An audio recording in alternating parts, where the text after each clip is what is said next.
Hello guys, আসসালামু আলাইকুম। সবাই কেমন আছেন? আশা করি সবাই ভালো আছেন। আজকে একটা নতুন ভিডিও নিয়ে আপনাদের মাঝে হাজির হয়ে গেলাম। দেখুন বন্ধুরা, আমরা অনেকেই আছি ফেসবুকে কিন্তু প্রতিনিয়ত আমরা ভিডিও আপলোড করে যাচ্ছি। বাট আপনাদের ভিডিওতে ভিউজ হচ্ছে না এবং ফলোয়ার্স সেই পরিমাণে বাড়ছে না। প্রিয় বন্ধুরা, আমি আপনাদের বলব, আপনারা সবসময় অন্যের ভিডিও দেখবেন, অন্যের ভিডিওতে সময় দিবেন, অন্যের ভিডিওতে সুন্দর করে গঠনমূলক কমেন্ট করে আসবেন। ইনশাআল্লাহ আপনাদের রিচ এঙ্গেজমেন্ট এবং ভিউজ কিন্তু হাজার গুণে বেড়ে যাবে। আর আমাদের সবচেয়ে বড় কথা হচ্ছে, আমরা যদি অন্যের সাথে এঙ্গেজ হতে পারি, দেখুন এঙ্গেজ হওয়ার একমাত্র উপায় হচ্ছে আমরা কি করব, অন্যের লাইভে গিয়ে যুক্ত হয়ে যাব।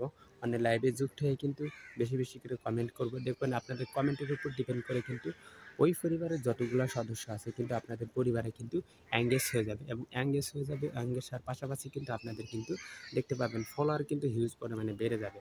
আসুন আমরা কি করি, আমরা কিন্তু এই কাজটা কিন্তু আমরা করতেছি না, অন্যের লাইভে কিন্তু আমরা যুক্ত হতেছি না। প্রিয় ভাই, আমরা অবশ্যই চেষ্টা করব অন্যের লাইভে সবসময় যুক্ত হওয়ার চেষ্টা করব এবং ফেসবুকে অ্যাক্টিভ থাকবো। অ্যাক্টিভ থেকে এরপরে হচ্ছে আমরা কি করব, সবসময় আমরা সঠিক টাইম নিয়ে মানে আমরা ভিডিও আপলোড করবো। ইনশাল্লাহ আমাদের এখানে রিচ এঙ্গেজমেন্ট এবং ফলোয়ারে কিন্তু কোনো ধরনের প্রবলেম হবে না। আশা করি এই ধরনের নিয়মকানুন মেনে যদি আমরা প্রতিনিয়ত ভিডিও আপলোড করে থাকি, অবশ্যই কিন্তু আমাদের এই ধরনের প্রবলেম আর হবে না। সবাই ভালো থাকবেন, সুস্থ থাকবেন।